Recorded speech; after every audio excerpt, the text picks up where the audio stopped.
इसके पहले वाले पार्ट में हमने बात किया था कि ग्रुप्ड और अनग्रुप्ड है ना, और ग्रुप में जो विपरीत था उसका बात किया था, विपरीत बारंबारता बंटन।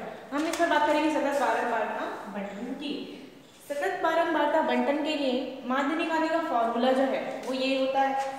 हमको एफ का मतलब पता है। एफ मतलब क्या होता है? बारंबारता एक्स जो हमको डेटा दी गई है वो, ठीक है, अंतराल। अब देखिए ये हमारा फर्स्ट मेथड था। सेकेंड जो शॉर्टकट मेथड है वो है A plus summation F I D I upon summation F I into का एच। हियर वेयर यहाँ पे लिख देंगे A equal to assumed mean यानी कि कल्पित मान है। ये मैंने आपको पहले क्लास में क्लियर कर दिया है, उसको पढ़कर ही यहाँ पे है तभी समझ में आएगा, डायरेक्ट इसमें मत आना, ठीक है। और जो एच है यहाँ पे वो क्या है? लेंथ ऑफ इंटरवल है ना, लेंथ ऑफ इंटरवल। और जो डी आई है तो वो एक्स आई माइनस ए अपॉन एच। अगर आपको ये डी आई को पहले विपरीत जैसे ही रखना है तो इस एच को हटाएंगे तो यहाँ से ये एच भी हटा सकते हैं, फॉर्मूला चेंज नहीं होगा, ठीक है। अब हम इसका एग्जांपल देखेंगे डायरेक्ट इसी फॉर्मूला पर बेस्ड, है ना।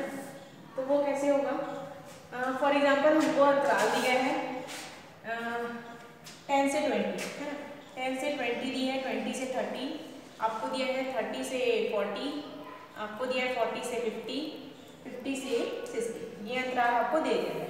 आपको फ्रीक्वेंसी दे दी गई है, इसकी बारंबारता कितनी है, ठीक है। तो ये दी है 2, इसका है 3, है, इसका है 8, इसका है 40 और इसका है जो 8, ठीक है, ये दे दिया गया है। अब देखिए जो मीन वैल्यू आएगी, है ना, यहाँ पर हम लोग क्या निकालेंगे? इसका डी आई।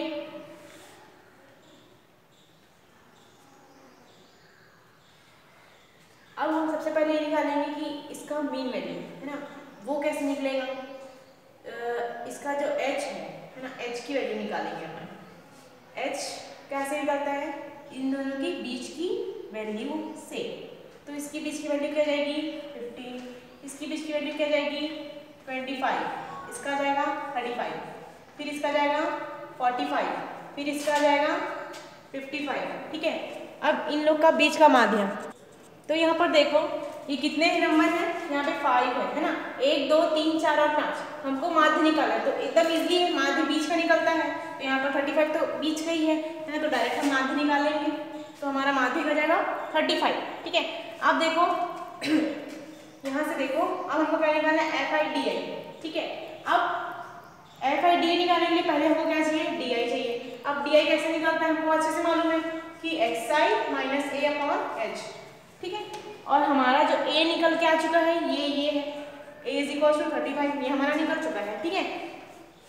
अब इसमें क्या करेंगे हम? एक्स आई माइनस ए, यानी कि इस एक्स आई में माइनस करेंगे, इसको a को 35 को माइनस करेंगे तो, है ना, एक्स आई में माइनस करेंगे 35 को। सॉरी, ये h की वैल्यू नहीं है ना, ये एक्स आई निकला है, ये x अंतराल था। अब इसमें माइनस करेंगे इसको, तो ये कितना हो जाएगा? 15 में माइनस करेंगे 35, 15 में माइनस करेंगे 35 को और अपान करेंगे इसके 10 से, इस h से। अंतराल क्या निकला हमारा? 10, अंतराल निकला है 10, इन दोनों के बीच की वैल्यू 10 और xi जो है वो बीच का मान है, यानी कि इसके बीच में ये आएगा, इसके बीच में ये आएगा, ये और ये जो है वो a निकला है। मैं यहाँ पे h बोल डाली थी, सॉरी, यहाँ पे h नहीं आएगा, h यानी कि इनके बीच का अंतराल, है ना, बीच का अंतराल, value of length of interval, ऐसी है ना। तो यहाँ पे 15 माइनस ये करूँगी तो मेरे पास कितना आएगा? माइनस का 2 आ जाएगा, यहाँ पे माइनस का 1 आ जाएगा, यहाँ पे 0, फिर 1, फिर 2, ऐसा कुछ आएगा, ठीक है। अब हम बात करेंगे एफ आई डी आई की, तो एफ आई डी आई की बात करेंगे। तो एफ आई डी आई में क्या होगा? इस एफ आई और इस डी आई का इंटू करेंगे, है ना।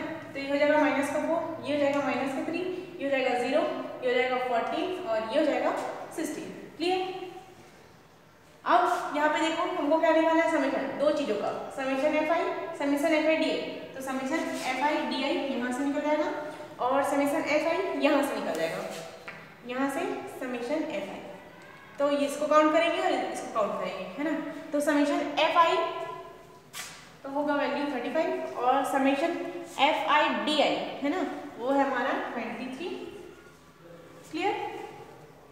अब हम इसको फॉर्मूला में पुट करेंगे डायरेक्ट। देखो तो यहाँ पे बता रही हूँ मैं x बार इज इक्वल टू a की वैल्यू क्या निकली है 35, a की value 35 plus summation FIDI 23 upon summation FI, यहाँ से देखो ये हो जाएगा 35 प्लस में सॉरी इनटू का 10, अंतराल निकला 10। तो इसको सॉल्व कर लो फिर,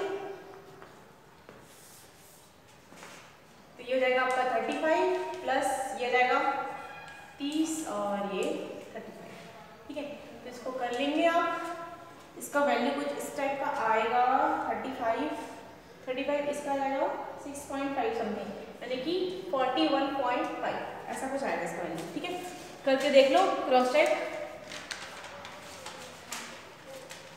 तो ये मैंने कितने मेथड बता दिए यहाँ पे माध्य निकालने के,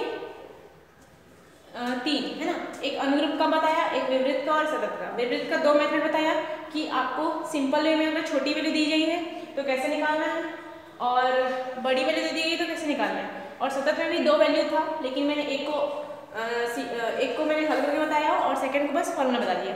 आप फॉर्मूला में इसको क्रॉस चेक कर सकते हैं, और ये मैंने शॉर्टकट बताई थी ये उसका बता रही हूँ। ठीक है, इसमें आप बड़े से बड़े वैल्यू को भी आसानी से क्या कर सकते हैं, सॉल्व कर सकते हैं। Thank you for watching.